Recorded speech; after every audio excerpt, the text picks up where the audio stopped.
And we thank you for your prompt attention to this matter. And we'll get back to you with a reply as soon as possible. Yours faithfully, etc., etc., etc. Oh, Clive. Well, if it isn't Paul Robinson Crusoe and his girl Thursday. How about you and I talk turkey? Tycoon to tycoon. Clive, I have not yet met a tycoon who dresses up as chooks and gorillas. Nonsense. The fabulously rich are always eccentric. You? Fabulously rich? I have here one cheque made out to the Daniels Corporation representing the holding deposit on number 22 Ramsay Street. But first, I think we should re-evaluate our initial discussions on the sale price. The property market's crumbling. Interest rates have risen dramatically. In the last hour and a half? There's the problem with the plumbing. Now, I am a reasonable man. Clive, but I've already had 2 better offers on the house. And I'll take it. Yep. Yeah. I've got to say I'm impressed. Well, the rest of the deposit will be on your desk within the week. 2 at the outside, but I've got some bad news for you. You'll have to find another barman. I'm going back to medicine. Oh, it's no worries. Probably a good idea if you're getting housing, right? You are about to see a new man. Conservative and respectable. Those are the words they'll be using to describe Dr. Clive Gibbons. Well, for a day at least. At least. There's your receipt. Mind you, there'll be more paperwork once the rest of the deposit comes through. Who would have thought of it? Clive Gibbons, Esquire. He gets a bit carried away. No, go on. Before I go, I was wondering if the Home James limo was heavily booked for tomorrow. Why? You want to make a booking? Well, maybe. How much would it cost to have it parked in my garage for the day? Why do you want to do that? Oh, no, hang on a second. I can sense a Gibbons disaster hatching here. No, nothing irresponsible. That was the old me. This is just to impress Uncle Ted. Who's Uncle Ted? Clive's uncle from the States. He's only going to be here for the day. It'd impress the pants off him. Suppose we can arrange something. But if any regular bookings come in, the limo has to go. Fine by me. Oh. Oh, look, if I happen to bring Ted in here tomorrow, what's the chances of you dropping a few remarks about what a responsible, successful sort of guy I am? If I can keep a straight face, I'll do my best. Thanks. This is going to be a piece of cake.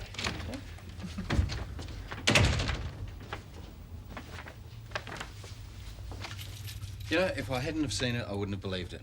Mrs. Mangel, she's doing a remarkable job. She's as good as Hilda Mueller, actually. Well, I hope she's more honest. Yeah, well, that's one thing I won't have to worry about when Madge takes over. Oh, there have been a few bookings for Home James, but tomorrow's still free, so Clive should be right to have the cab. To park it in his garage? You live with him. What's going on? Well, his uncle thinks he's a respectable, happily married GP, and Clive doesn't want to disappoint him, that's all. Oh? How did his uncle come up with that idea? From Clive's dad. Oh, eh? Well, it's all very complicated, but if Clive can convince his Uncle Ted, then his father's going to lend in the deposit for the house. They made a deal. Ah, that explains it. Mind you, he's going to need more than a fancy car parked in his garage. I mean, how's he going to come up with a happily married bit?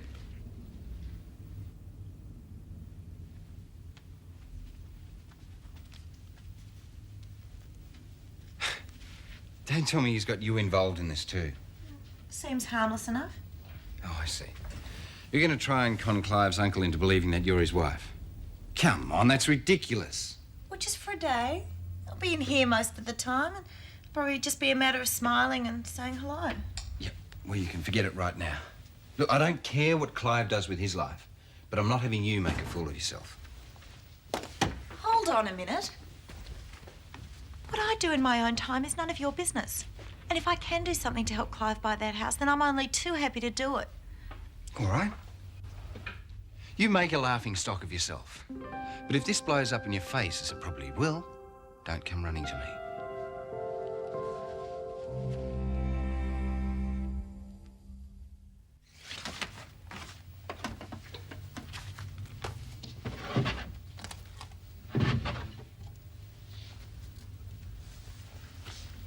Good night. Oh, Susan. Yep. I'm sorry about going off at you earlier. It was a bit out of line. It's okay. I just thought you had more sense than to get mixed up in one of Clive's crazy schemes. Paul, if Clive's plan works, then he'll be able to buy the house. And that means a more secure home for Sam and me. Yeah, but I own the place. I wouldn't turf you out, and you know that. Thanks, Paul, but I've already promised Clive. So what do you plan to do in the future, then? Well, you can't shoot with Clive all your life, can you? I don't have any plans for the future. The most important thing right now is that Sam has a permanent place to live. Yeah, well, all I'm saying is people do talk. Let them talk. Clive and I are friends. That's all there is to it. Just friends? Yeah. Look, I love Clive. As a brother. He knows that. All right, look. Why don't you let me take you out to the movies to make up for being such a grouch? Oh, I'd love to, Paul. But I can't. Got to spend some time with Sam. I hardly saw him all weekend. Besides, Clive and I have to nut out a strategy for Uncle Ted. Thanks anyway. Anyway, that's my lot for the night. Yeah? I promised Charlene and Warren I'd take some food home for them. So I'll see you later. Okay, see ya. What are you up to tonight, mate? Me? Got to get an early night. I've got a pretty heavy meeting first up in the morning. It's about time you had some fun. Fun? Yeah. Look, that marriage of yours is over and done with. Now, you mightn't realise this, but, well, there's some women out there, well, a couple of them, that might still take a shine to you. Shane, I don't want to make the same mistake twice, you know? Listen, have you heard what Clive's doing with Susan? Oh, you mean pretending that they're married? Yeah. You know, I wouldn't have thought that Susan would get mixed up in one of his ridiculous schemes. It's only for a day or two. Anyway, you know what Clive's like. He's talked all the neighbours into going along with it to impress that rich uncle of his. Still, I wouldn't have thought he'd drag Susan into it, though. You like her, don't you? Yeah, of course I do. She works me, doesn't she? Don't worry, mate. She's got her head screwed on the right way. I mean, after all that trouble she had with Uncle Fred. She's like you, not about to make the same mistake twice. Yeah. Oi.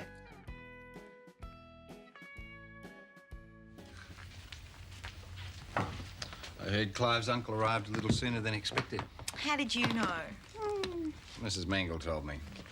How'd the big contract go? It was hardly a con trick. I was just helping Clive out of an embarrassing situation. Yeah, you want to think yourself lucky you didn't get yourself into an embarrassing situation. Anyway, did you get away okay? Oh, actually, that was something we didn't count on. He's decided to stay with us for a couple of weeks. A couple of weeks? Well, you can't expect to keep the act up all that time. I hope you told Clive his uncle has to know the truth. It isn't as easy as all that. Of course it's easy. Clive just tells his uncle straight. Uncle Ted, Susan and I aren't married. We never have been. And Clive will miss out on his only chance to buy that house. Somebody has to tell the guy he's being conned. Do you want me to do it? No, I do not. Then will you do it? I can't. You hate the whole idea, I know you do. Paul, just leave it for the moment, will you? I can't talk you out of it. I don't want to let Clive down. It's your decision. I'm going to check the complex. That Clive Gibbons certainly likes taking risks. Do you know what he's just done? What?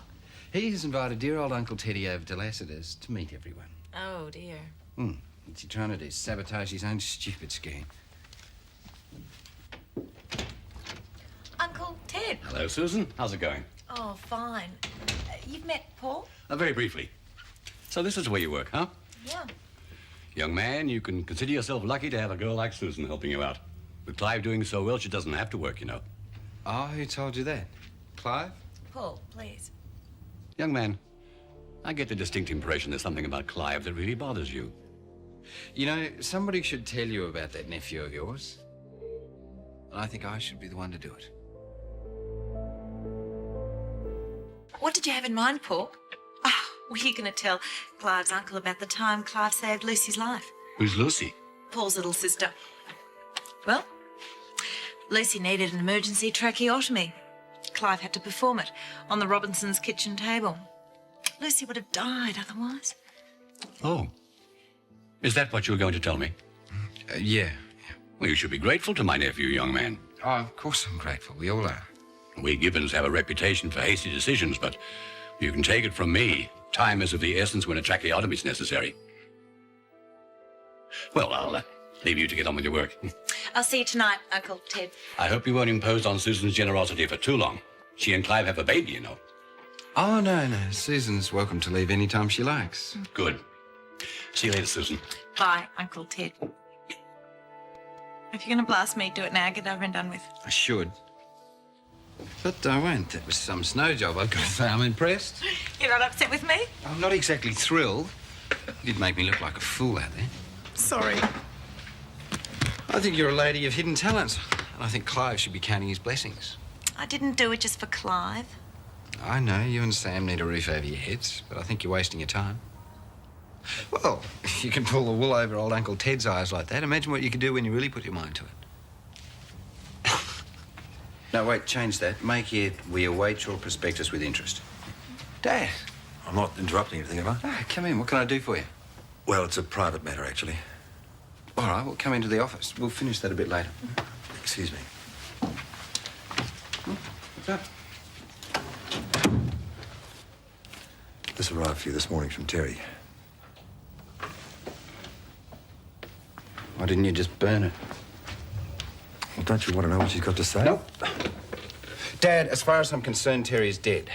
Which is the way she tried to leave me, if you remember.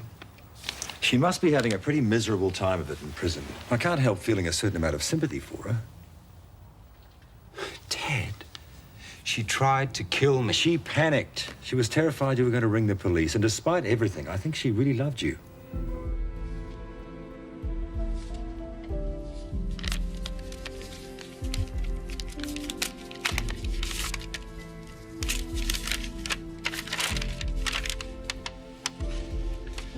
My darling Paul.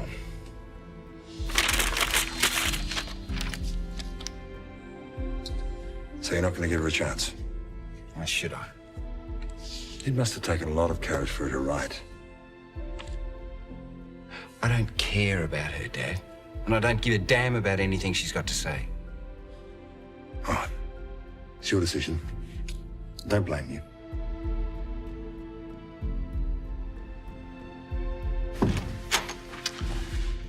I thought you might have shown a little more compassion.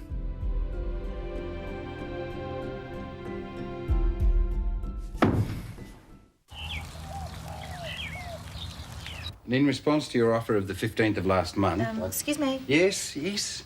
Have you checked that date? I think it's the 16th. Susan, it's your job to check those sort of details, not mine. Okay, okay. Don't bite my head off. What were you and your dad talking about, for heaven's sake? Did he have some bad news for you? No, look, it's not important, all right? Oh, hey, I'm sorry. Let's go. Let's get out of here and go and get something to eat. Oh, thanks, Paul, but I can't have my boss taking me to lunch every day. You go. I've got some sandwiches to eat here. You sure? Mm-hmm. See if you can shake that black cloud while you're about it. Yes, boss. I'll check that date on the computer and type up the letter while you're gone. Okay. That was quick. What did you have? A vitamin pill and a glass of water? Yeah, would have done me. Not really hungry. Hey, it's all right. There's no hurry. Finish your lunch. I've got tons to keep me busy in here. Paul, I've got a confession to make. I found this. I'm sorry, I know I shouldn't have, but I read it. It's personal. I know. But once I'd read a few lines, I realised what it was that had upset you. Paul, I care about you. Enough to want to... Well, I want to know when something's wrong. If there's anything I can do to help. Please, Paul. I wish you'd talk to me about it. She was your wife, wasn't she? Tell me about it. I love Terry. More than anything. She was my whole life at the time. What went wrong? Everything. Oh, I suppose I never should have married her. It's a very one-sided relationship. I know she married me on the rebound, but I tried to convince myself that she cared as much about me as I did for her. Why is she in jail? She killed a man. And then she tried to kill me. And when Dad came and brought that letter to me, he tried to tell me that she had loved me all the time. Still does. But I know Terry. I know she's in this world to see what she can get out of it. You see, my solicitor just served her with the divorce papers. So she probably wrote to me to see if she could get a good deal. You haven't read the letter? I don't have to. I think you should. Maybe she is trying to make you feel sorry for her, but I don't know. She sounds sort of desperate to me. Of course she sounds desperate. And who better to put the bite on than your ex-husband? I I think you should read it. Look, I don't want to know about Terry. As far as I'm concerned, she's dead, and that's the way I wanted to stay. You're not being very fair. Why don't you mind your own damn business? You had no right in reading my personal mail in the first place.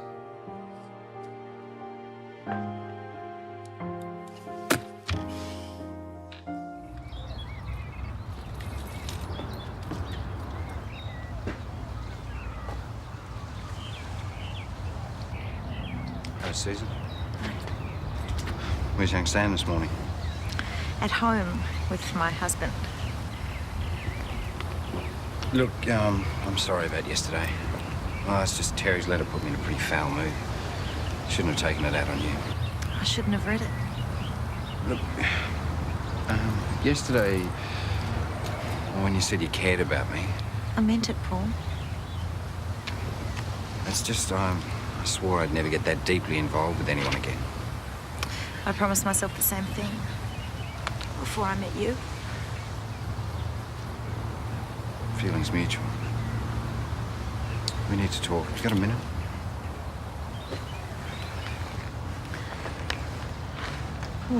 About that letter. Oh, please, forget it. No, it's shown me something. If we've got any hope of a future together, then we got to start trusting each other. And we mustn't hide things. Either of us. And we start all over again? From the beginning?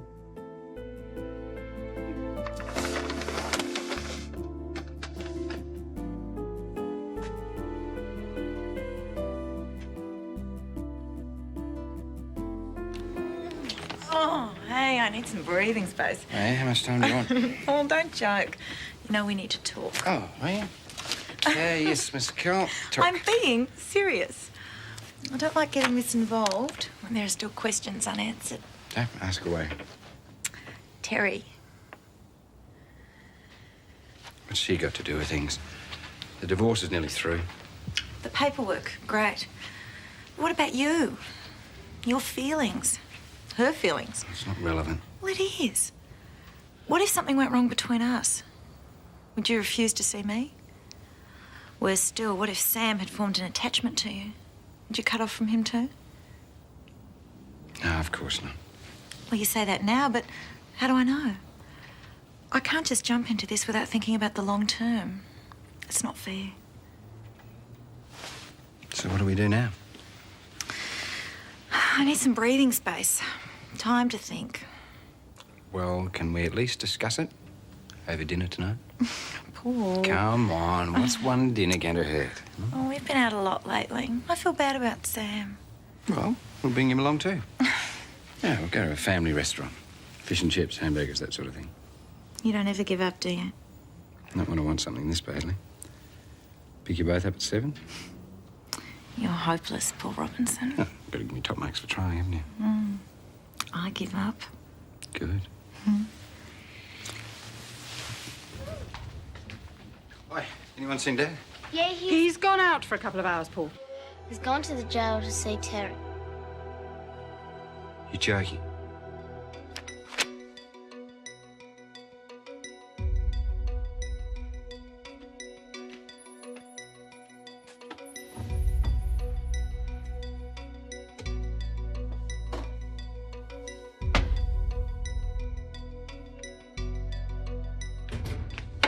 Ruth said you wanted to see me. You couldn't leave well enough alone, could you? You couldn't respect my wishes even once. Look, you had no right to. I had every right. Until the divorce comes through, Terry is still my daughter-in-law and your wife. Yo, she's got nothing to do with me. The girl still exists, Paul.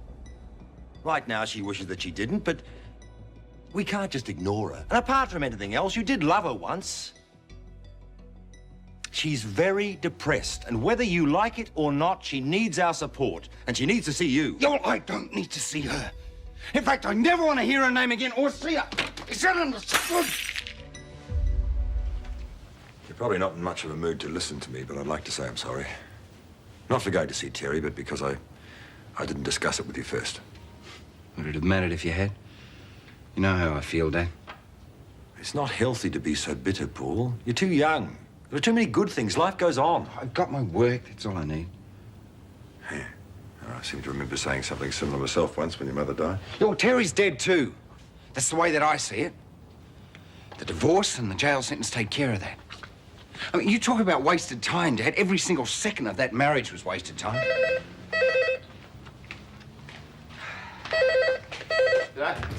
Jim Robinson. Stinks, mate. Yeah.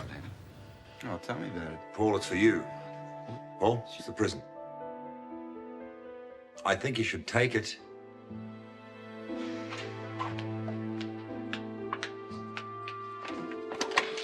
Paul Robinson.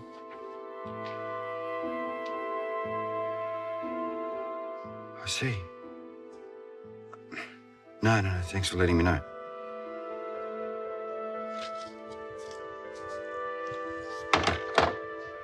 Hey, what's wrong?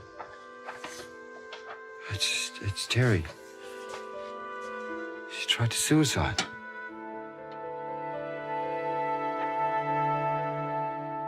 I'll drive you if you like. No, I'm not going anywhere. Well, you have to go and see her now. I don't have to go anywhere, Scott. Paul, Terry must have felt that she couldn't take anymore. She needs help. She needs to know that someone cares. Well, it's not going to be me. I mean, this suicide stuff's just her way of getting attention. I mean, if she'd really meant to go through with it, she'd be dead by now, wouldn't she? How can you say that? I know Terry, Dad. She probably just pulled this stunt to see if I'd come running. Well, it isn't going to work. Paul, maybe we should at least ring the hospital. Just forget it, will you, Dad? Here we go. Thanks, Nicky. Paul, I was really sorry to hear about You're sorry. Everyone's sorry. Can't anyone see that's exactly what she wants? Everyone feeling sorry for her? I mean, poor little Terry, all depressed and no one to talk to. Paul, I don't... All right. I will go and see her, find out exactly what happened. But if this is another one of her attention-seeking games, she can go to hell. Oh, I'm sorry, I didn't realize. It's not your fault, love. I'm just glad he made the decision to go. How did you go? I didn't get to speak to her. Evidently, she's been on medication for months for depression. She's been saving the tablets up. Nobody knew. She's going to be all right. She's dead, Dad. Apparently, she took all the tablets this afternoon after you saw her.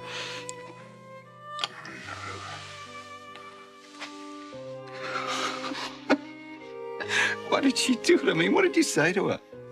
She just kept on about wanting to see you again. I just had to explain that you didn't want to see her. Did she say? Well, she just smiled, nodded, seemed to accept it. She said that she still loved you and that she was sorry for what had happened. Just that? Pretty much. It's my fault. Oh, no. Don't blame yourself, mate. Why not? If I hadn't been so pig-headed, she'd still be alive. I may as well have just put a gun to her head and pulled the trigger.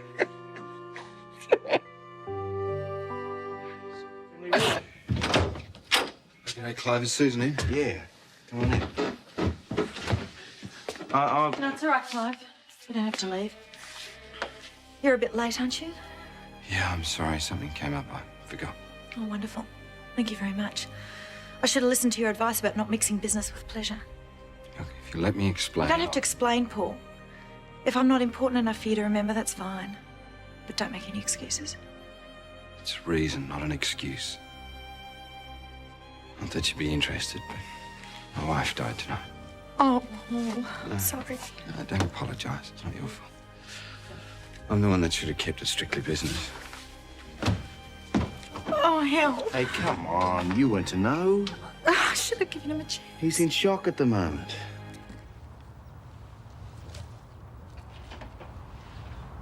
Good morning, Paul. Morning. Is there any mail? On your desk. Paul. I just wanted to say, I'm really sorry about what happened the other night. And if I'd stopped to think for a minute, I would have realised you must have had a very good reason for being late. Yeah, let's just forget it, eh?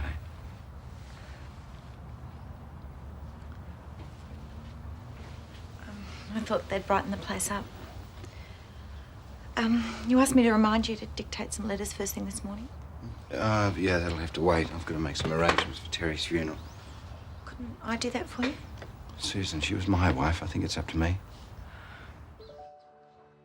Don't shut me out, Paul. I want to help.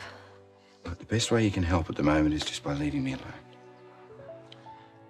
I know how you must be feeling. Oh, you couldn't possibly. Nobody could. Please, Susan, just go back to your desk and let me handle this my way. I hope you've got a good reason for wasting my time and money, Madge. Charlene got into hot water. I had to come back and sort things out. I don't know if that actually constitutes a good reason.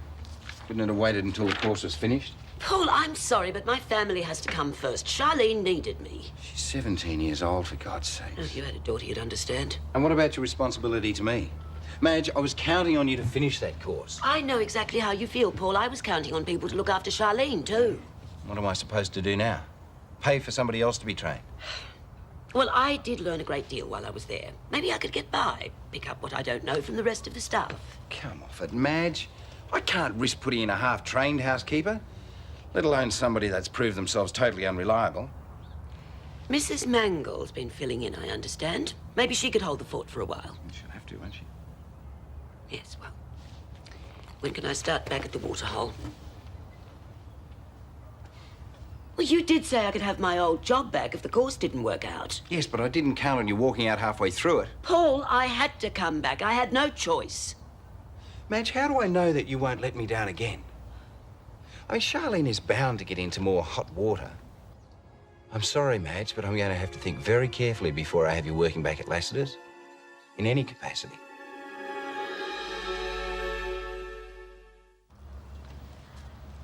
I know it's been difficult, Paul.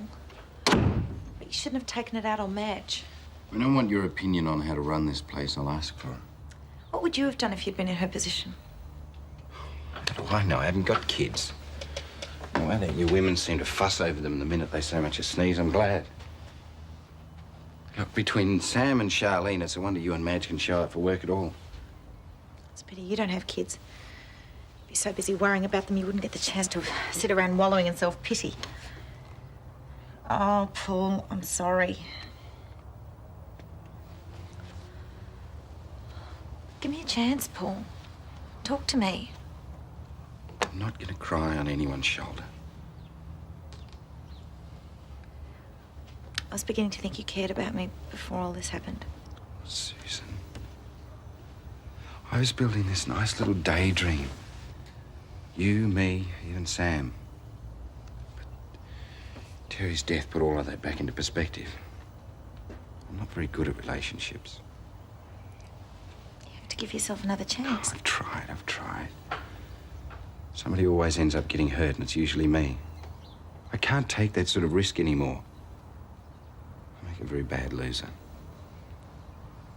So, let's just forget it, shall we?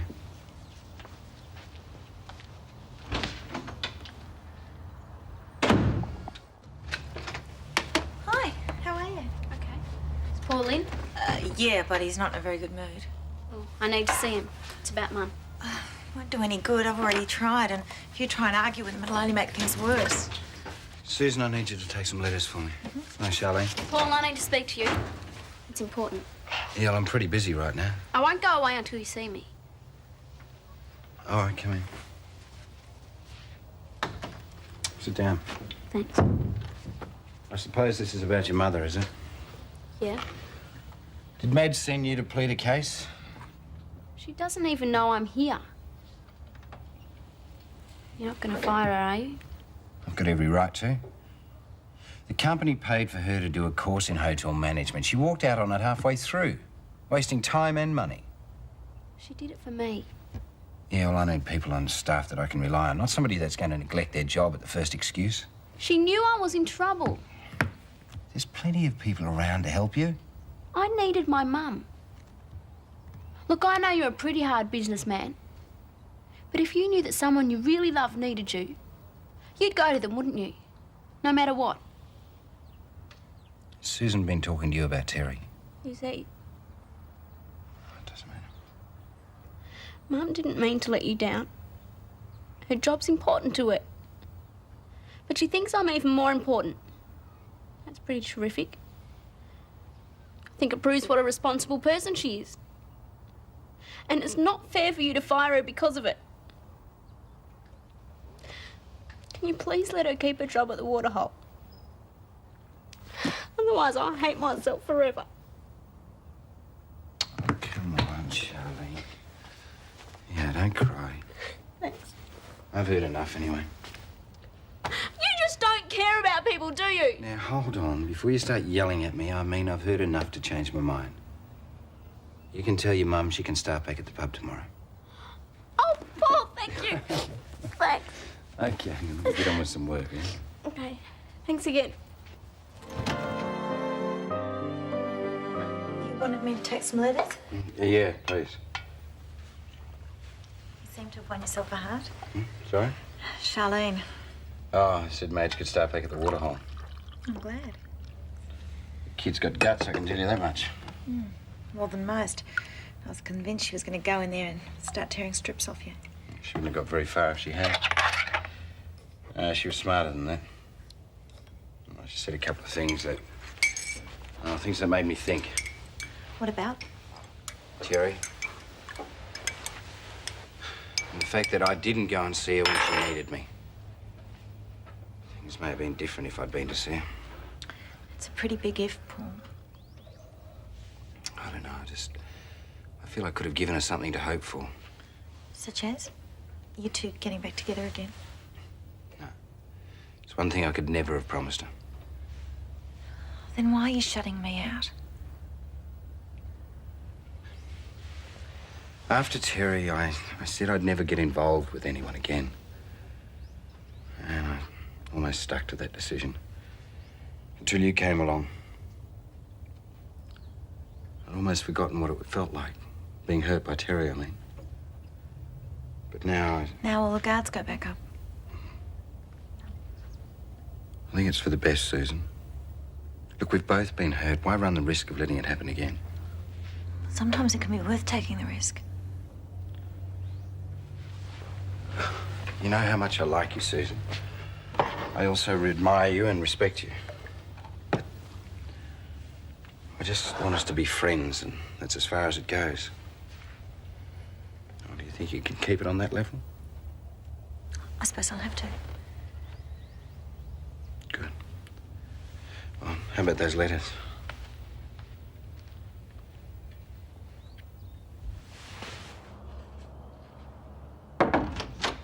Mind interrupting anything? No, come in, mate. I was just tidying up a few things before the funeral. I'll tag along with you if you want me to. Thanks, but Dad's coming with me.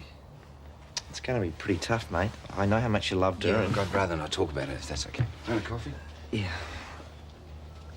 I don't mean to stick my nose in, but you're going to have to talk about it to someone. Might as well be me. What do you see? I mean, it's you, Dad, Susan's group therapy or something. We're all worried about you, that's all. Yeah, you can stop worrying. Oh, look, I'm sorry, mate. I don't mean to take it out on you. Nah, it's okay. I can handle it. Your mates don't seem to see much of you these days.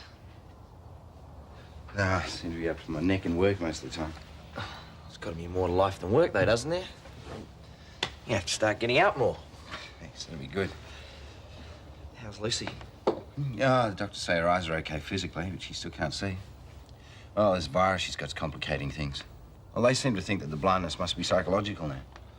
She'll be all right, though, won't she? No, it's no telling how long it'll take. Well, they've got to run a few more tests yet. Hasn't really been a week for the Robinsons, has it? Hasn't been too bright on our side of the fence either. But still, could always be worse. Oh, listen, thanks for keeping Auntie Madge on at the waterhole. Oh, I think Charlene, not me. She's a good kid underneath. I mean, she's really knuckled down to study for HSC. Looks as though she might even get through. She and Auntie Madge have even declared a truce. If those two can get along, there's hope for the rest of us yet. Miss Cole appears to be away from her desk, Mr. Robinson. Really, she shouldn't leave the office unattended. Very unprofessional. Susan's gone to the bank, Mrs. Mangel. Is there anything I can help you with? Let's see. Thank you. Mrs. Mitchell. What about her? I saw her at the waterhole. I was quite surprised. I didn't think she'd be back as barmaid. Well, I happen to think she's an asset there. She's developed quite a following with the customers. I'm sure she has. But you won't be considering her for my position, will you? Not after she abandoned the management course. I'm not prepared to confirm your position as permanent yet. I need time to weigh up the pros and cons. But you must admit I've been doing a good job. I'm not denying that, Mrs. Mangel. But there's other factors to be considered yet. But I am still in the running, aren't I? Good morning, Mrs. Mangel. Good morning. Paul, I'm sorry to interrupt, but the funeral starts at 10. A funeral? Oh, such sad occasions. No one in the family, I hope. If you leave the matter with me, Mrs. Mangel, I'll let you know of my decision in good time. Very well. Good morning. Good morning. Daddy, you sure you don't want to stay at the hospital with Lucy? Ruth's with her. It's not much of a comfort to me after yesterday. Ruth asked Scott to look after Lucy. If I blame anyone, I blame him. I've got to hand it to her. She certainly got you fooled. Or are you just so much in love with her that you can't see what she's doing to this I'm not in love family? with Ruth, Paul. I'm very fond of her, yes, but that's as far as it goes. So why'd you let her move into the house? Because she's a warm and generous woman. And Lucy loves her. And right now, that makes her a very important person. So the little prince, in spite of all the goodwill that was inseparable from... Oh, little prince will have to wait for a while, love. Here's your dad and Paul. Any better, darling? Not much. When can I go home, Dad? Well, maybe Dr. Lehman will know by now. I'll go and have a word with her. Back in a moment. Were there many at the service? It was personal.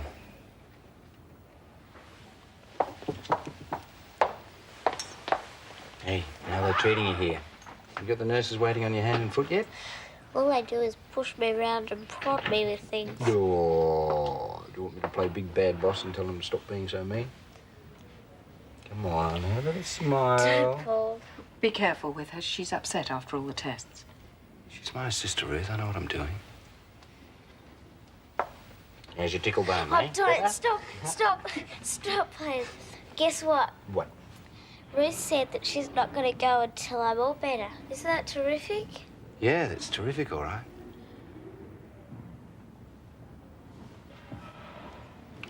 I felt sorry for the little flower, didn't you? No, she was a plain flower. Just pretended to be special. She was special for the little prince. That's why he went home. I wish I could go home. Where's Dad? He's been gone ages. Maybe Paul would go and find him if you asked him nicely. Could you, Paul? Please? Yeah, okay. Oh,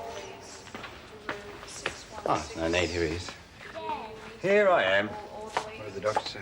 Am I always going to be all right? You're going to be fine, Lucy, just fine. You see, all those tests were to find out whether the nerves connecting your brain to your eyes were still working properly. And they are. How come I can't see? Because when you fell down the drain, you were very, very frightened. And your brain didn't want you to see what was going on, so it told your eyes not to look. The doctors call it hysterical blindness. Hysterical? I don't think it's funny. So, when will I be able to see again? Soon, quite soon. But first you have to see a very special doctor who'll help you stop being so frightened. You mean I have to stay here? Nope. You can go home as soon as you get dressed. Great! Ruth, could you please find my clothes? Of course. Oh, now that I know you're going to be all right, it's time I got back to work. See you soon, okay? Yep. I'll be at the office if you need me now. Thanks, Paul.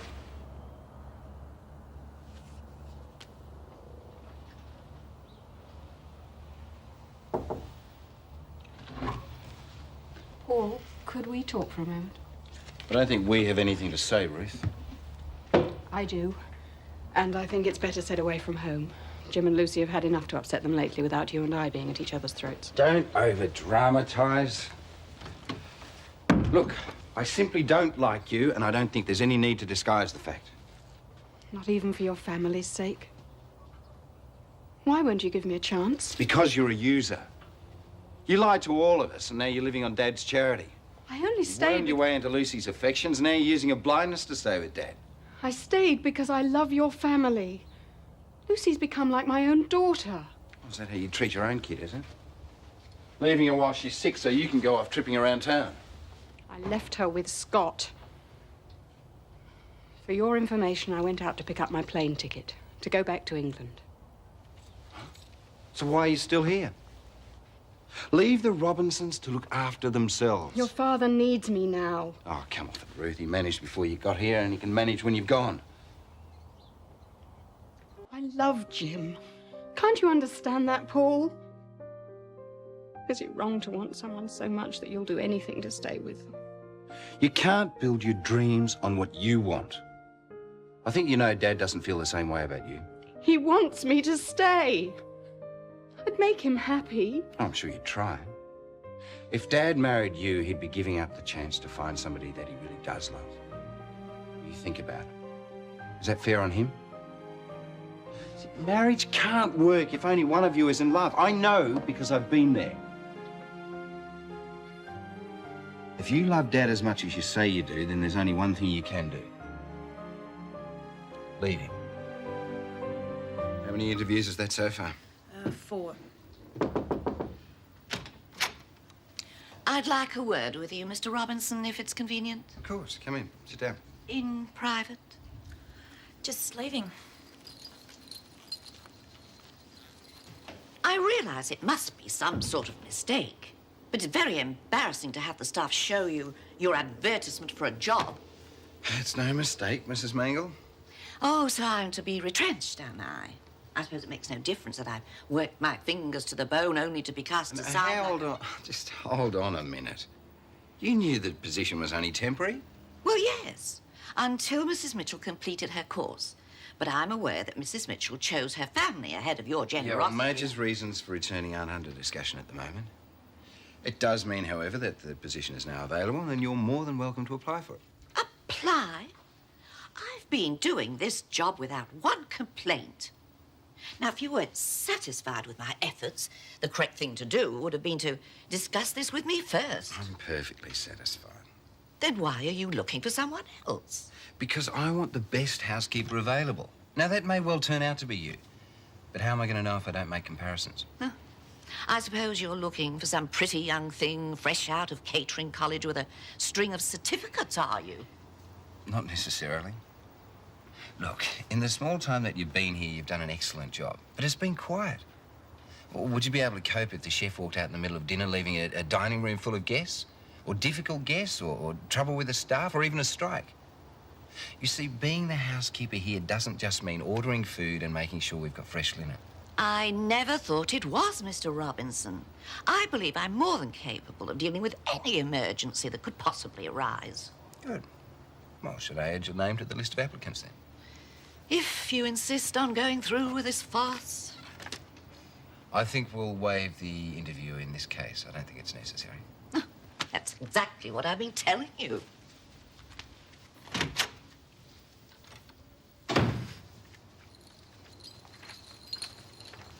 I've finished the draft letter for the unsuccessful applicants. Oh, thanks. Any more interviews? 2 more? That last one was a bit of a dragon, wasn't she? She could out-Mangel Mrs. Mangel any day. Well, I'm sorry if I shouldn't have given her an interview, but her references were impeccable. Susan, ease up. I wasn't criticising you. Sorry. I guess I've been a little sensitive lately. Yeah, well, I haven't exactly been the easiest person to work with either. No, but I could have been a bit more understanding. Let's say we're both to blame. That's better. Now, could I get a bigger smile if I asked you out to lunch? Oh, I don't know. Used to enjoy coming out to lunch with me. There are a few things I plan to do at lunchtime, but I'll see what I can do. Thanks, Paul. Susan, I want us to be friends. Of course. Just friends. It can't be anything more than that. There's no rush, given time. I don't want you to get your hopes up, that's all. Of course not. Silly of me to think otherwise. Thanks for the invitation, but I really must do my shopping. Some other time, then? Oh, sure, some other time.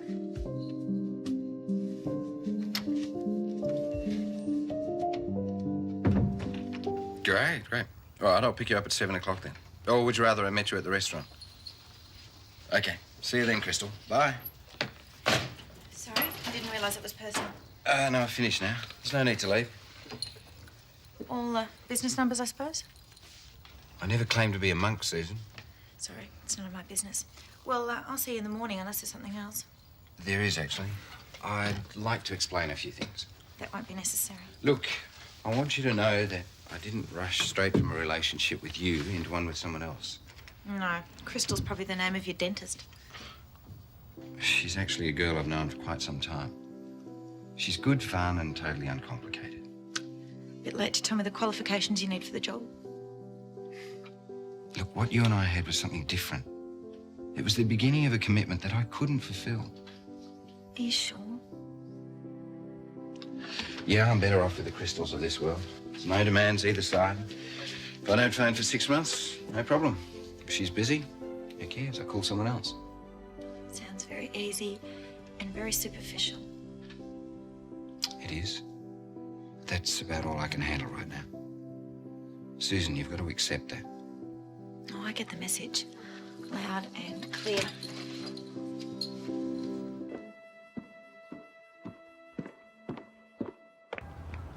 Morning, Paul. Great day.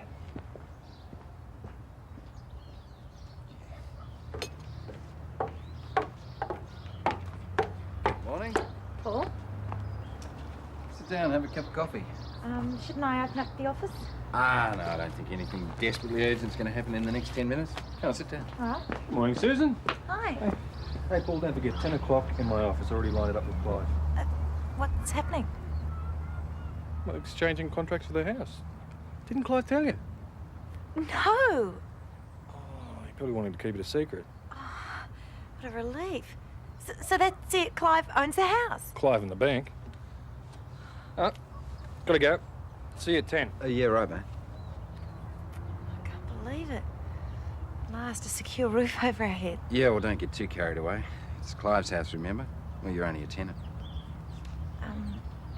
Paul, things have changed between Clive and me. We've decided to make a go of it. As a couple. What? How do you think that makes me feel? I've heard of love on the rebound, but this is ridiculous. Paul, I don't need to hear this. One minute you say you love me, and the next minute you're shacking up with Clive just because he offers a bit of security. Come on. It's more than that. Don't make it sound cheap. You know, I've got a mind to pull the plug on the whole deal. How's your little arrangement cope with that? I'm not even going to give you the satisfaction of trying to defend myself. I shouldn't have to. You were the one who wanted to keep our relationship on a strictly business level.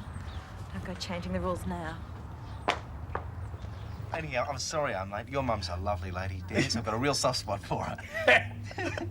It's the swamp, right? Right. Yep. Yeah, if you'll just sign there, Clive.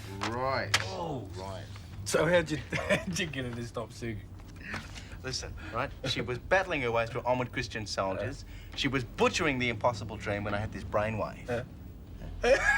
You told her the house was on fire. No, better. I told her I had a chronic ear infection. Couldn't hear a thing. No audience. No audience. Out she went. I appreciate the thinking. Thanks. Listen, guys, can we hurry it up? I have got an office to run. Sorry, must have got too excited. There you go. Yeah, I was just checking. Well, once you get these signs, it's all settled. How's it feel? Be a proud homeowner. Not bad. Not bad at all. Some of us are pretty lucky, though, aren't we? I mean, we get life handed to us on a silver platter, not like the rest of us who've got to work damned hard for what we get. No silver platters for me, mate. I'll be slaving over a hot thermometer for 20 years to pay this off. Still, it's nice to have a father to bail you out when you need it. Yeah, well, once we get these signed, we can all get back to work, eh? Just out of interest, Des, what guarantee have you got that he won't drop out again? What's it going to be this time? Disco roller skates? Hula hoops that glow in the dark? You've got to admit he is one of the great entrepreneurs of our time, isn't he? Clive has given me his word. I'm prepared to go with that. It's the pioneer spirit, Des. Good on you. Yeah, well, why don't we just get this signed and let Des get on with being a pioneer, eh? You seem a little anxious. Anxious to get this kindergarten banter over with? Sure. Some of us have got more important things to do with our time. Eh?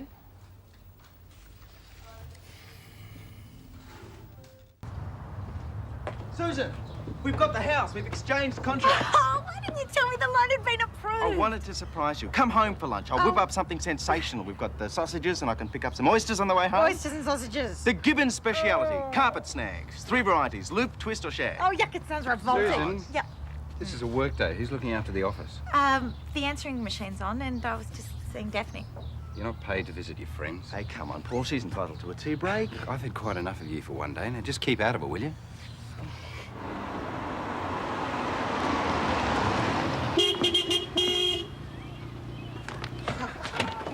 Paul, it is beautiful. Yeah, lovely colour. It's great. Is it automatic or? No, manual. Oh, how come? Oh, better economy, better handling. I like to feel that I'm driving the car. It's a sports car, mate. Yeah, I reckon you do have more sense of control than manual. Don't you think a young executive should have gone for something a little more conservative? Gran, you know what? It's just what I've always wanted. No, so much for the mature, hard-headed businessman. Listen, Paul, how about teaching me to drive? Me? You gotta be kidding. We'd be at each other's throats in 2 seconds flat. No, he wouldn't. Come on. Well, someone's got to teach me. Look, it won't be hard. I got my learners without any trouble at all. Teach him, Paul. Don't be mean. Then he could take me for rides. Yeah, I can imagine how keen he'd be on that. Look, there's no way I'm going to teach anyone to drive, and particularly in this. Well, Hey, we could borrow Greg's car, yeah? Well, how am I supposed to learn? I can't afford driving lessons. So, this is the new car. Yeah, what do you think, eh? It's terrific. I love the colour. You women seem to think about it as a colour. Sexist. Kelly Morgan, isn't it? Oh, I'm sorry. Kelly, these are the Robinsons. Helen, Lucy, Paul, and Scott pulling up from school. Hello. Yeah, been a while since I've been there. Yeah, a couple of years, I reckon. That's right. Nice set of wheels. Yeah, it'll do me for a while. Till the ashtrays are full. I'll see you later. Great car, Paul. I think that's the girl that Shane nabbed. She's been stealing handbags, including Eileen's. Hey, that can't be right. Gagne can't take her home. Eileen's there. Well, it should lend for a volatile situation, shouldn't it? Do you remember the fun your father and you had when he taught you to drive? Yeah, he wanted to kill me at one stage. Ah, but he didn't. And you were very grateful when you got your license, weren't you? Yeah, I guess so. No, I even started to respect him like we were friends. Well, that's what you need with Scott. Oh, come on. Give him a few lessons, see how it goes. Okay. I'm relying on you to keep your temper. That's easier said than done. You know what Scott can be like. Well, it's up to you. You're the adult. The calm, cool businessman. Prove how controlled you can be. Flattery will get you everywhere, Gran. You sly old thing. A little less of the old, thank you. Scott? Listen, if you still want me to teach you how to drive, I reckon we'll give it a whirl. Yeah? Oh, great, mate. My old plates are in the garage. There's one condition. Should have known. What? That is that we don't use my car, and that's definite. Yeah, well, that's okay. I've been thinking about that. I have got it all solved. Have you finished your room?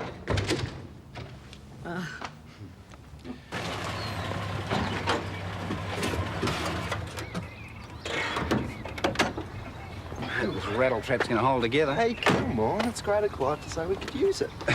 What's you got to lose, eh? I mean, you think being a doctor, you'd at least drive something decent. I don't like Clive that much, do you? I think he's a bit irresponsible. Paul, he's a great doctor. Everyone thinks so. More than that, he's a good bloke. You should see him with little Sam. He's terrific with him. Is Susan in there? Yeah, they're going really well. Ain't love grand, eh? Come on, the sooner we get this started, the sooner we can finish.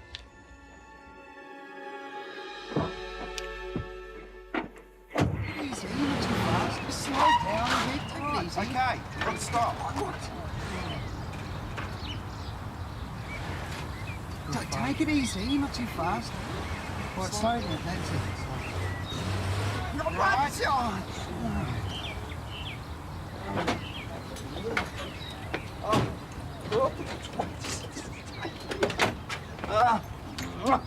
Safe at last. I don't believe you. Come on, we're going to get back to it, aren't we? After a break. If I get the stomach for it. Mate, it wasn't that bad. Nah, I guess there's a bright side of it. I mean, you get your license, all right? By default. None of the instructors are going to be game to get in a car with you. Oh, yeah? I suppose you got straight into a car and drove like an expert first time up, right? Hey, at least I knew my right from my left, didn't I? The look on that guy's face when you turned left in the right-hand lane. I know. And also, I didn't stall halfway through an intersection. Yeah, well, it's that heap of Clives. It stopped dead, didn't it? Yeah. You stall? Yeah, well, you didn't have to learn to bomb like that, did you? If I would have had a real car, I would have been a touch... Forget it. Look, nobody goes near this car that hasn't had at least 5 years driving experience. Look, this baby hasn't got a scratch on it, and that is the way it's going to stay.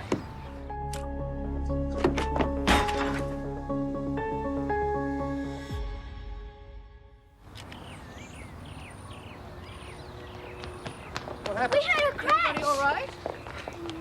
Somebody forgot to put their handbrake on. Scott, I did not forget to put the handbrake on. I never forget to put the handbrake on. Paul, it's not your fault. It was Kelly. I think we ought to go inside now, Lucy. You two, Scott. But Dad! Come on. Move it, move it. Hang on, what's this about Kelly? She took your car out for a drive. She what? And she's probably left the handbrake off. She probably did. That'd explain everything, wouldn't it? Well, it isn't Daphne's fault. Thanks, Helen, but she is my responsibility. Paul, I'm sorry. I'll pay for the damage. Yeah, you're damn right you will. Fortunately, there doesn't seem to be much. Fortunately. Gran, she could have wrapped it around a tree or something. But she didn't, did she? You know, you sound like you're on her side. I'm not on anybody's side. I just don't see how taking it out on Daphne's going to solve anything. No, you're right. Kelly's the one I should be taking it out on. Paul, no. Let him go, Helen. He'll tear strips off her. Might do her the world of good. Setting a place for Desmond. Don't bother. He says he's too sick to eat lunch. Now, where did I put my... If you're looking for your bag, it's still in that pot plant where you hid it, so I wouldn't find it. Well, Well, it's the first place any thief's gonna look. Yes, well, I suppose you'd know all about that, wouldn't you? Look, if you're so worried about someone nicking your bag, you shouldn't make it so easy for them. People like you are just asking for trouble. Oh, I suppose it's my fault that you stole it in the first place. Well, if you'd been carrying it properly, I wouldn't even have tried. Oh, give it here. No. Oh, come on, I'm not gonna run off with it. I just want to show you how to keep it safely. Look, you hold it like this, see? And upside down. That way, if anyone does try to grab it, everything's gonna fall out. Okay. You. I want to talk to you. I didn't do anything. You come near my car again, you so much as breathe on it. Oh, what has happened? A little friend here has been out joyriding in my new car. Yeah, but I didn't hurt it. Ever heard of a handbrake? You're lucky Dad's car was right behind it, so it didn't roll very far. It did a tail light, though. Well, that's nothing. Nothing? I should take you down to the police right now. You see, I warned Daphne, I warned Look, you her. shouldn't leave the keys in the car if you don't want people to touch it. You haven't heard a word I've said, have you? When you don't give a damn that you're letting Daphne down and costing her money. Well, if she can't get through to you, maybe I can. You just remember that you're still on bail. You try another stunt like that and I'll have you up on charges so fast you won't know what day it is. Well, you see, Paul, I did warn her. Look, I why warned don't you just shut up? How dare you talk to me Yeah, like well, you that? better get used to it, because I'm here to stay until Daphne tells me otherwise. Well, that may be the case, young lady. But I do not intend, despite my affliction, to suffer in silence.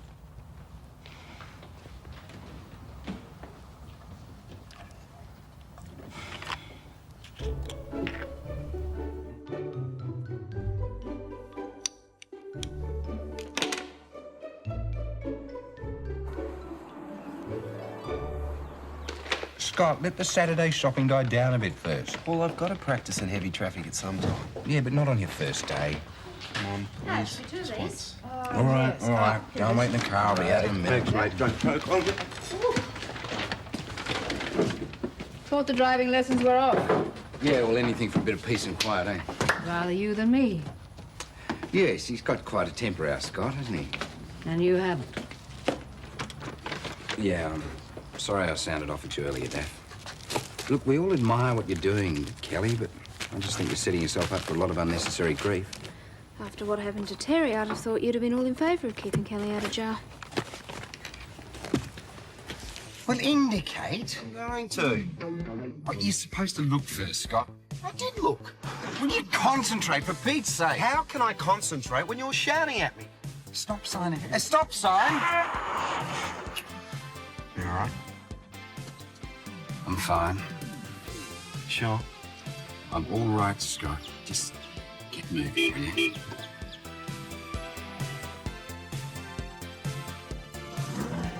Wow. Gillian.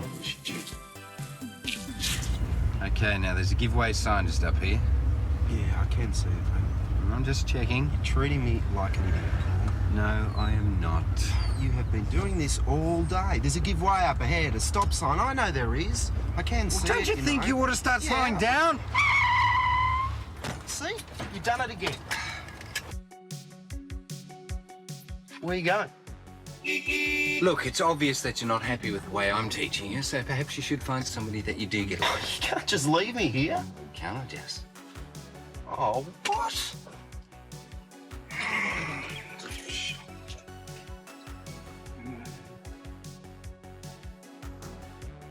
Oh. You'll never get your license, mate. Hey, wait. You might just dump me here. Please, Paul. Please. Yeah, please. If I come back, we do it my way? Yes, yes. No complaints? No complaints. Okay. By the way, do you know you're parked in a no standing zone? Don't give me that. Look, you had it coming to you. Teach you to drive. I couldn't teach you anything. You know it all, don't you? You were treating me like a kid. You were acting like one? All you promised. I promised I wouldn't lose my temper while I was teaching him. Nothing about when I came home. Well, let me tell you something. enough. How Hands am off I you. supposed to learn with him going off his head every 5 minutes? I don't care. I don't care how you learn, but it's not going to be from me. You think I'm going to go out there with you again? No way, Jose. I'm sorry, Gran. But you said you... Hi, Paul. What's the big emergency? Look, Rosemary's just called from the States. There's a big meeting set up in Adelaide first thing in the morning. Her negotiator's fallen ill, so I've got to take over. What's that got to do with me? I can't do it on my own. You're going to have to come with me. We'll fly to Adelaide tonight. I know it's short notice, and I'm sorry. Rosemary's offsider was flying in from New York and took Gillian away, so I've got no choice. What about the office? I've spoken to Helen about that. That side of it's fine. But there's a mountain of work I have to get on top of in Adelaide. Look, I'm going to be flying this conference by the seat of my pants. I need all the help I can get. Paul, my hours are from 9 till 5. Your hours, whatever I tell you. We all have to chip in when there's an emergency. What about Sam? I don't like leaving him overnight. Susan, you've got your problems, I've got mine. When you took this job, you told me you could cope. I didn't expect something like this. We'll be leaving at 7 o'clock. I think there's plenty of time to organise something. Morning, Paul. Morning, Clive. There's your answer. Well, you spent half the day telling me how well Clive manages with Sam. That would be a complete imposition and totally unfair. I think Susan's entitled to a time off. That's all right, Clive. Look, I'll think about it and call you. I'll drop by here at 7 o'clock. If you're not ready, we both know where we stand. I need somebody that can handle this job. Looks like I've got no choice. Why not? He's not entitled to kick you around like that. If he gets away with it this time, he'll keep taking advantage of you. It's a very good job, though. I mean, I have responsibility, I make decisions, and I work at my own pace. And he's right. If there are emergencies, we should all help out. Susan, it's blackmail. I don't know why you'd even consider it.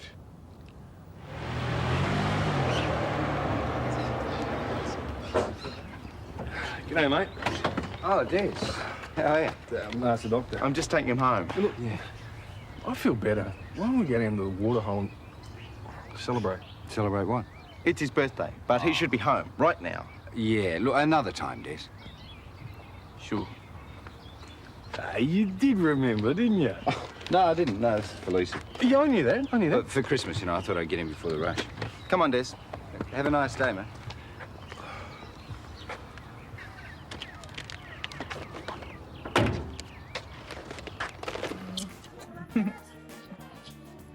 All packed? I'll only need an overnight bag. Well, I'm glad you saw yourself clear to come with me. Do I have a choice? No, not if you want to remain my secretary. Looks like food's on. Susan? Susan? You okay? Just keep me away from Paul or I'll smash something over his head. He shouldn't be getting under your skin. Unless you still feel something for him. Clive, I've explained it all. I know, but I'd say he loves you, even if he refuses to admit it. Yeah, well, it's too bad, because he blew his chance. What if he wants another one? Come on, you guys. We get something before Mrs. Mangel grabs it all. Coming. All right, Mr. Insecurity. I think it's about time I laid your mind at rest. And I think I know how. Sorry, Gran. I'm full. Yeah, likewise.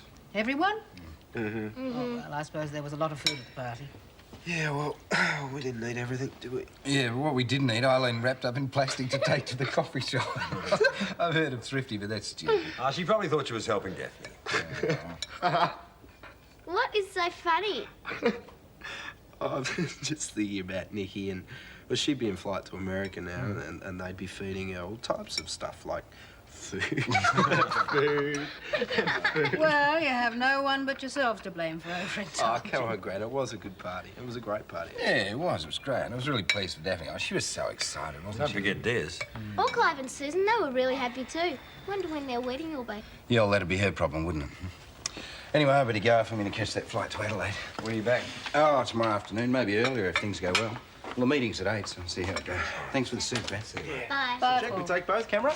Clive, it's a business trip. Sorry, toothpaste. Check. Toothbrush? Check. Makeup? Yep. Well, that about does it. All set? The motor running. Yeah, I'll just say goodbye to Sam. That is a beautiful suit you're wearing there. Don't be smart, Clive. Even if it is pumpkin, and I know how much you hate pumpkin, I still want you to eat it, okay? And be good for Clive. Okay, let's go. Oh, Clive, I'm sorry. Come on, you can save that for the back row of the movies. We've got a plane to catch, Susie. Look, I'll ring you tonight and let you know everything's okay. And I'll phone you if there's any trouble with Sam. Oh, I hate leaving. Hey, in the fullness of time, you could be looking one of the great child doctors.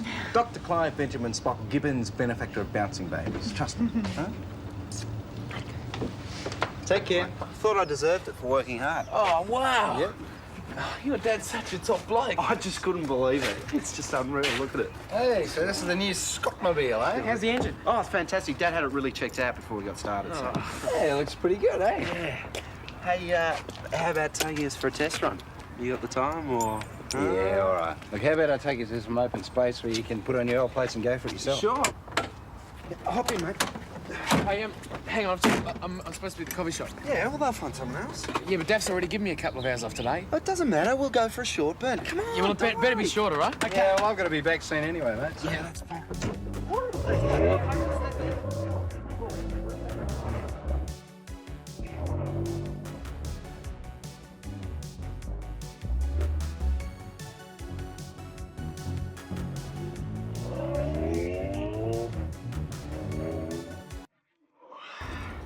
Either you're putting on weight or I'm in very bad shape, Buster.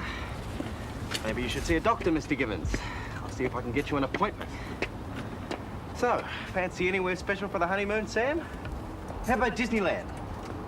No? Would you believe an evening at Luna Park, perhaps? Oh. It was your idea to meet here. Now I know how Julie Andrews must have felt in The Sound of Music. Imagine dragging all those Von Traplings up the Alps. Hiya, Sam. You've been a good boy?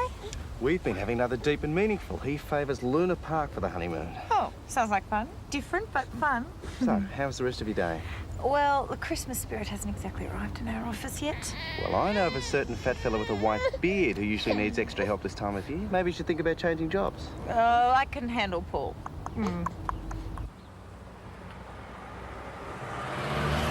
Can I go to the gears, mate? No, Scott, leave it. Wait till we get there, mate. You got all the mod cons here. Where are you going to put the TV in the cocktail bar? I hear that engine, mate. Just hear that Purring engine. like a kid. Look, you don't make it into journalism, you can always become a Formula One driver. Yes, God. If I didn't carry on like this when I got my new car. Come on, mate. We're just having a bit of fun. What's that thing? Oh, we better head home before Sam starts yelling for his dinner. Oh, Sam and I arranged all this. We decided it'd be nice to go somewhere and celebrate. Oh, exactly. What are we celebrating? Close your eyes. Oh, Clive. Hold on, you and me again. Okay. They shut? Yeah.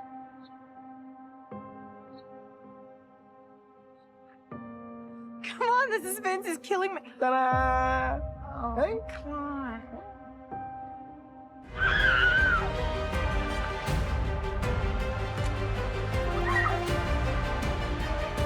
Yeah, I suppose you know what's going to happen. Whoa, watch out!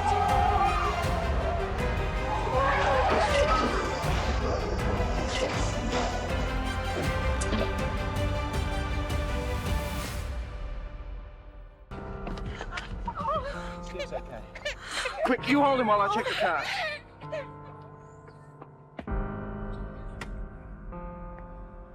Take Sam and ring for an ambulance as fast as you can. It's Paul and Scott and Mike. They're hurt. Clive, is that you? Yeah. Get us out of here, will you, mate? My head, what happened? Just keep calm, whatever you do. Don't make any sudden movements. It could make things worse. Scott, Scott, Scott, forget the door, Clive. Scott's unconscious. Mike, can you feel any injuries? If you haven't damaged your neck or your back, we'll see if we can get you out. Can you move? Yeah, no. Let's see if I can release it. There we go. Very slowly, all right? Just take it easy and you'll be fine. That's it. Just slowly. That's it. What about Scott? You let me worry about that. Paul, give Mike a hand. I'll see what I can do about Scott. Lauren had already rang an ambulance. Should be here in a couple of minutes. Thanks. Sooner the better. Scott's up. He's still breathing, but only just. Get him out of there. He can't be doing him. Leave him be. We don't know the full extent of his injuries. We've got to wait till the ambulance comes. Scott. Will Scott be all right? I can't say. Listen, go over to the Robinsons and let them know what happened. Tell them to get to the hospital as quick as they can. I'll be their way. I'm going with Scott. I'll see you at home later. Look after him, won't you? Okay, let's go.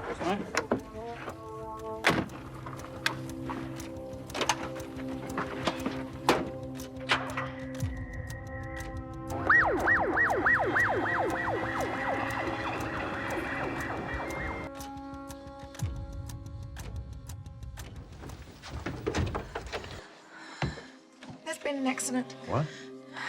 Paul's gotten Mike. What sort of accident? Are they all right? A car crash. Paul and Mike seemed okay, but Scott's unconscious. Where are they? Erin's by hospital. Clive's with them. I'll go straight down there. I'll call you as soon as I know anything.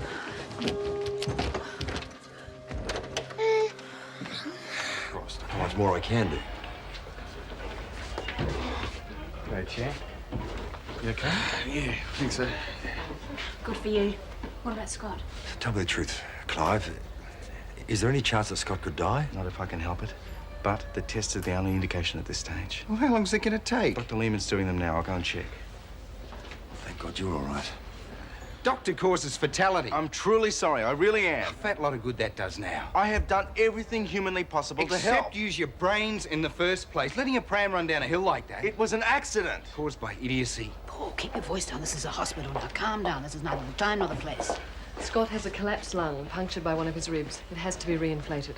What I need now is your consent to operate. Oh, cool. Scrub up, will you, Clive? We may well need you. If you think that part-time ape is going to operate on my brother, you've got another thing coming. Paul? Dad, it's because of his ridiculous antics that Scott's in there. He's proved how irresponsible he is. Dr. Gibbons is more than capable of assisting me. But if you object... No, of course not. Very well, then. Either calm down or go home. Things are bad enough without you making them worse. Sorry. Come on, mate. Better get you home. Look, I might stay. Oh, Scott might need me. Oh, don't be ridiculous, Mike. There's nothing any of us can do. We're only in the way here. Go on. I'll let you know if there's any change. Thanks, Mike. Thanks, Mrs. Daniels. Ring us, mate, no matter how late.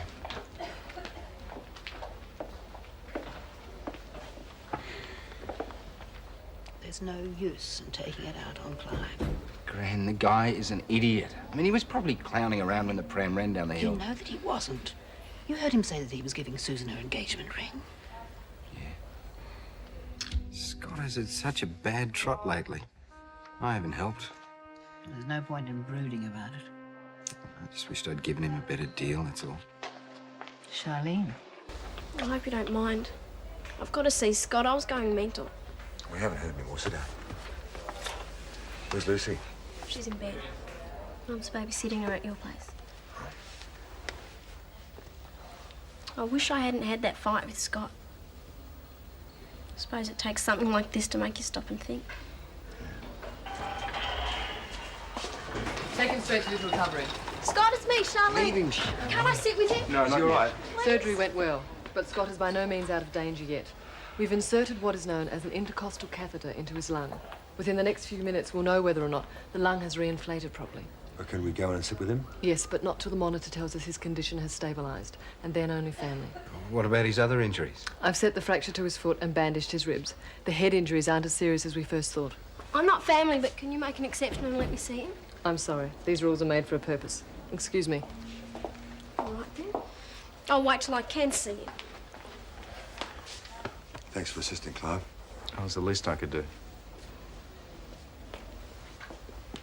Ian Jones to pathology, please. Dr. Ian Jones to pathology.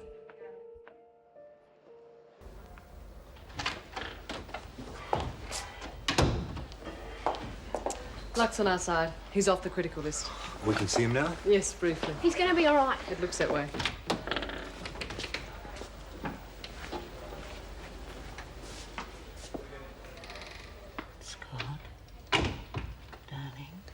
You're going to be fine, son. Yeah, we're cheering for you, little brother. You had a car accident. A nasty one. That's right.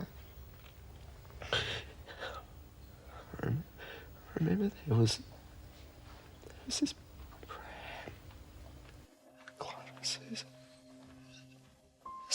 Susan. Sam's fine. And you missed the pram. Now all you have to worry about is to get better as soon as you can. Mike? And Paul, what about... No, we're all right. Paul? We're all right. Forget about the car. Forget about the car. The main thing is you're all right. It's wiped out, isn't it? Save your strength. They say you'll be good as gold in a few weeks. Are you comfortable? I feel awful. I can't move. It's on my legs. I can't feel them. I feel a thing. They're numb. It's probably just the effect of the anaesthetic. Just try to move your knees a little bit.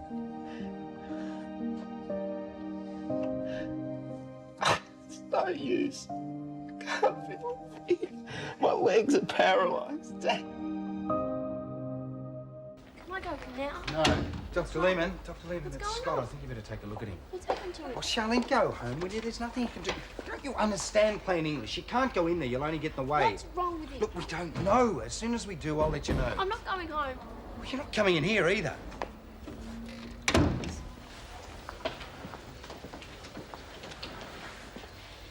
Just tell me, Clive. I don't care how bad it is. I want to know. Until we do further tests tomorrow, it's impossible to be 100% sure. Which translated means you haven't got any idea, have you? Quiet, Paul. Go on, Clive. Well, from the x-rays and the tests we've done so far, we don't think there's any permanent damage. What's wrong then? Severe bruising of the spinal cord. As the bruising subsides, you'll lose the paralysis. There. What did I tell you? We really appreciate what you've done, Dr. Lehman. And you, Clive. Well, don't forget the full neurological workup we'll be doing in the morning. That'll let us know once and for all. Clive, you would... What this patient needs now is rest. Now, I suggest you all go home and get some sleep yourself. There's nothing anyone can do before morning. Oh, well, thanks all the time. I'm going to stay just in case. If there's the slightest change in Scott's condition, we'll ring you immediately. Come on, Jim. We could all do with some sleep. Bye-bye, darling. See you in the morning. Hey, Melanie. Want a lift? No, thanks anyway. She's his girlfriend. All right, for a little while. Scott, before you go to sleep, someone else would like to see you. Susan? Susan's gone to bed. I didn't expect to find you here. I just thought I'd call in on the hard-working doctor. Pretty good, aren't you? You save people with one hand and you kill them with the other. Well, it's been a long day, Paul. You know, you and Susan were so wrapped up in your little world of make-believe that she wasn't even looking after her own child. Have you been giving her a hard time? I didn't have to. She's got the decency to feel guilty all by herself. Yeah, with you twisting the knife. Look, Paul, you can't push your guilt onto me. A situation developed that was nobody's fault. I reacted and you reacted. In fact, if you hadn't reacted the way you did, the result could have been far worse. Making me out to be the hero doesn't change the basic fact. Your stupidity nearly cost my brother his life. Susan and I are very sorry that Scott's been hurt, but we are in no way responsible. I think you know that. Susan lost her sense of responsibility when she got involved with you. This isn't getting us anywhere. That's right. Shy away from the truth, why don't you? Look, we all know you're trying to act like a responsible adult. That's all it'll ever be with you. One big act. Oh, and don't count on fooling Susan too long. She'll wake up to you. We're getting married as soon as possible. And she's woken up to you. You had your chance with her and you blew it. Don't let your jealousy spoil her happiness. Now, let me tell you something. There is nothing, absolutely nothing that you've got that I'd ever want.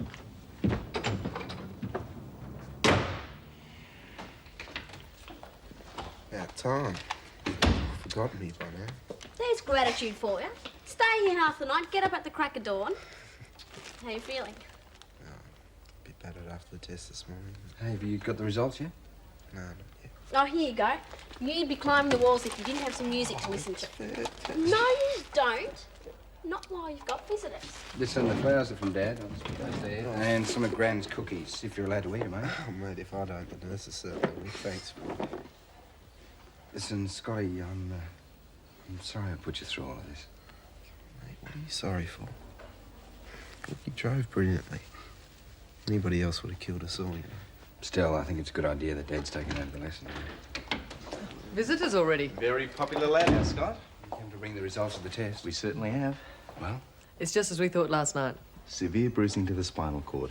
As the bruising heals, the legs will return completely to normal. Hey, good one. I'll go and put Gran and Dad out of their misery. Oh, thanks, Clive. Dr. Lehman, that's the best news I've ever heard. Can I go home now? Can you go?